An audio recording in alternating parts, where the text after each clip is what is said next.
So there's outright lies. This is a text part. There's outright lies, which we all know about. But then there's the kind of twisting and misleading lies, which is where we alter the meaning so that we're not actually saying a lie, but we know they'll get the wrong idea. But frankly, it's as bad as a lie, and you're lying to yourself if it's not. Kind of crazy. But we work on feeling sometimes because we prefer to feel shame rather than know we're guilty. And it's kind of odd how we do it. There's delaying the disclosure.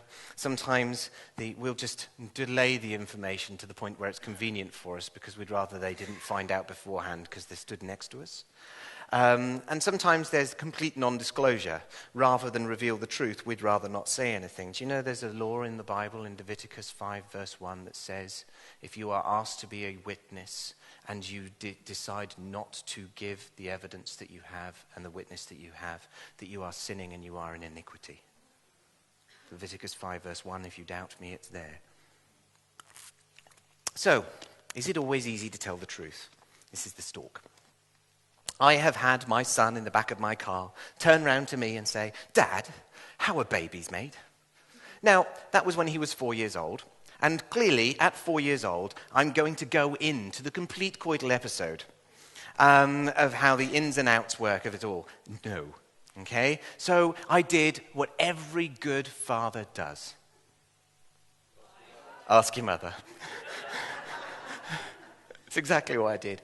But sometimes it's not easy to explain, is it? It's not that you want to lie. It's not that you want to cover up the truth. It's just almost like it's impossible to explain to your child. It's impossible to explain to a person. So it's easier to just say something simple, which you know is a bit of a white lie, but how else are you going to describe it to a 4-year-old? And it gets very difficult. So, but sometimes there is truth that we could say that we shouldn't say. And we're going to have another clip which you can ready up for me in a second. But there are times when then somebody will come up to us and they will say, "How does this look?" Husbands, boyfriends. This is how it works. You're sitting there, and you're sitting, it's always the guy sitting outside the changing rooms, isn't it? Yeah, there's always a poof sitting there, right? And it's usually right by the lingerie section, so you're doing this. iPhones are very convenient these days. Play a game on the iPhone rather than look, like that. And then out she comes. What do you think? Does my bum look big in this?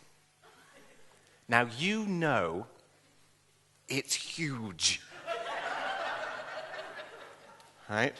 Not only is it large, but it has a gravitational pull. Right? But you don't want to say yes. Because that would be soul-destroying, correct? And so, rather than say yes, you say something like, and here's a good tip, "I prefer you in the other one." It works every time. Or, "Why don't we try a different store? I'm not sure I like this one. Not sure it quite has you. It doesn't live up to you." And you can do it that way. See, there's ways of telling the truth, and there's ways of avoiding it.